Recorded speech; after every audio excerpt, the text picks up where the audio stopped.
was a long journey home. A long journey home. I took the long way home, long way home. It was a long, long journey home. I walked through the valley, past many trees, chasing my dreams. My journey started in Ohio.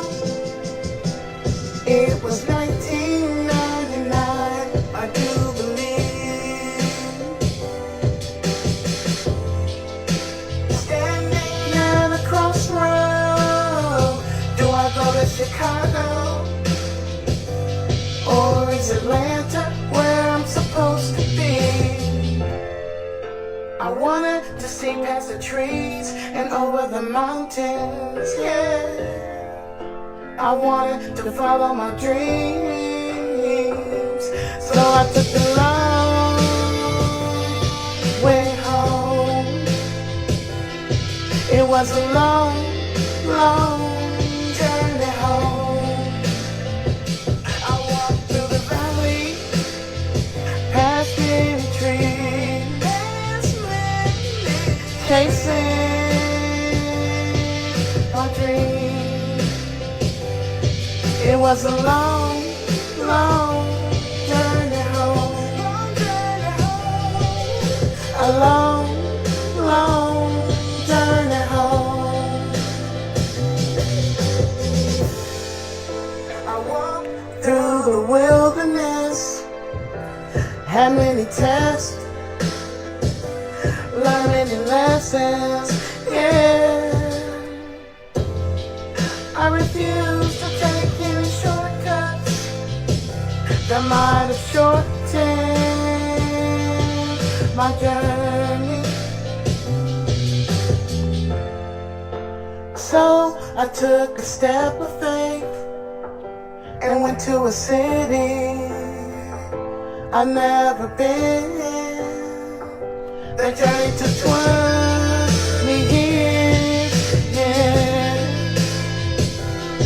It was a long, long journey home. I took the long way home.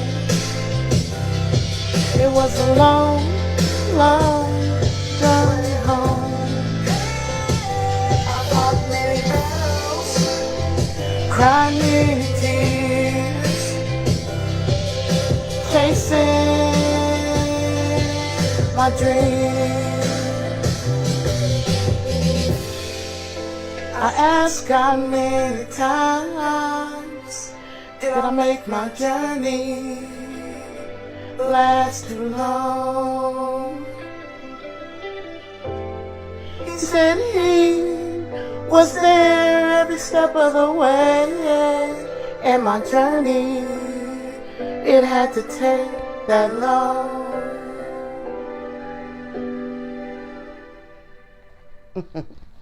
So y'all know, and God deals with me in the morning, so God speak through me, so it's less of me and more of you.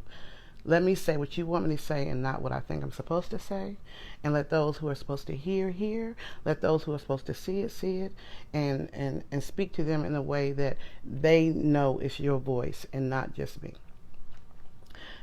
When Maxine first asked me to do this book, my spirit man spoke first, and it was like, no, not right now. I got a lot of stuff going on. The money. I had all these reasons why I wasn't going to be a part of it. But then God spoke to my spirit, and He just wouldn't leave me alone. It's like I had to, like I knew, you better do this, Mrs. And now that I've done it, I'm so glad that she asked me to be a part of this.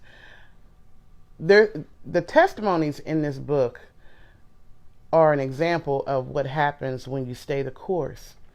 And when you decide to trust God in spite of what is going on in your life, when you decide to have faith in God, even when you're in the middle of that storm, you can't see the end of the stairwell. You don't, all you can see is what's going on right now.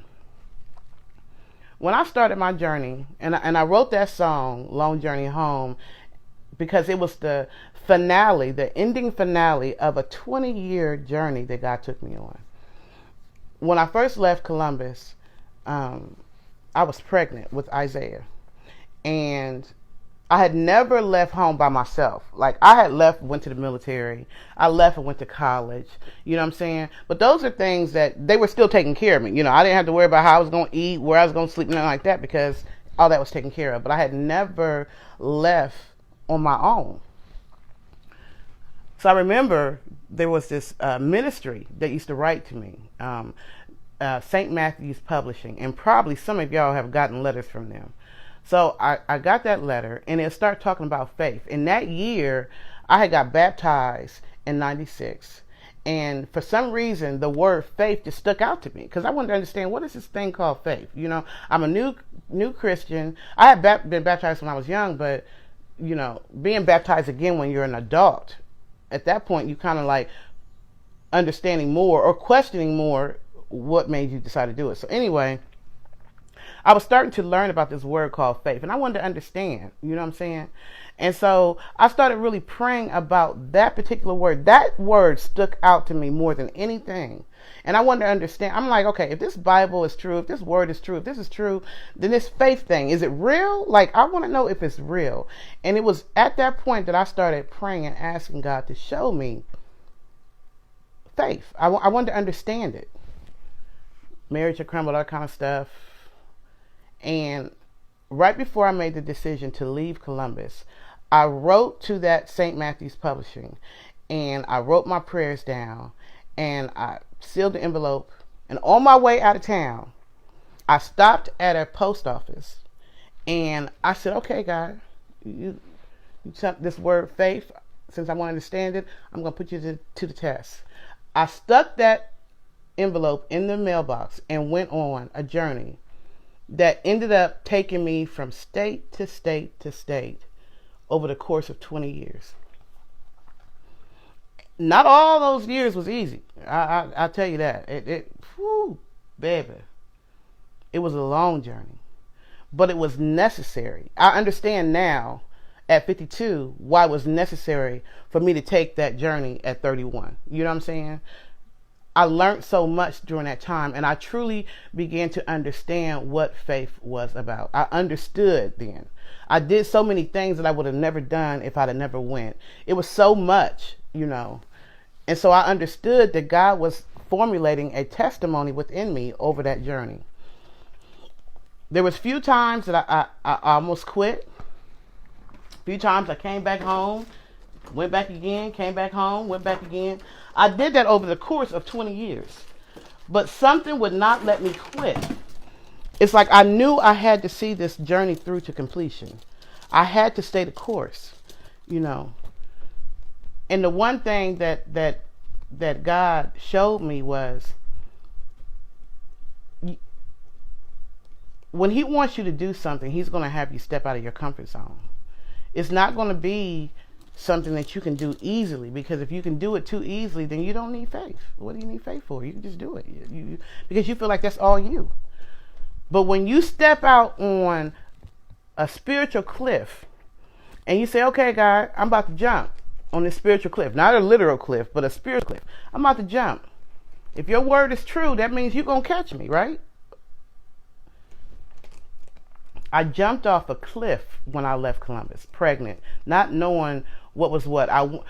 It began with me going to a friend's house in Cleveland, Ohio. But things happened that I was not able to stay at her house, and I ended up going into the shelter. And that began the wildest, craziest, longest journey of my life. And I cried a lot of tears during that journey.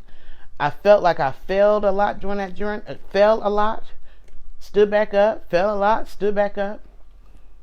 I went through a lot. I did. But the one thing that happened was every time I was in a crisis, or every time I didn't know where help was going to come from, or every time I found myself in a situation where I didn't know what to do, God stepped in. God stepped in. Every single time. Every single time. So this is not going to be a long video. I definitely want to encourage you to get the book Testimonies, because each one of these individuals that you see in these teardrops, each name has had to go on a faith journey, a spiritual journey. And they're giving you their testimony, because that's what really life is about. When you go through these trials and tribulations and you come through, that's your testimony. And if you never go through anything, then how are you ever going to truly have a testimony? How are you going to be able to tell somebody else that they can get through it if you've never gone through anything? So every one of these individuals in this book went through something. And they got through it, and they were able to give their testimony about it. And the testimonies are meant to encourage you who are still on a journey. Good morning, Cynthia. Good morning, Robert. Good morning, Misty. Good morning, Robert. Oh, I said Robert already. Right. Good morning, Alonda. Good morning, Maxine. Everybody who wrote in this book and who decided to join this faith journey with her, because this was a faith journey for Maxine as well. I believe this was her first full novel, and she had heard from God, and she was questioning, like I was questioning when she asked me. But the fact that she carried through and she stayed the course in spite of not knowing, and then all these individuals who joined that journey with her and also stayed the course to tell their testimony, that's a big thing. So I really encourage you to get the book. It's going to inspire you.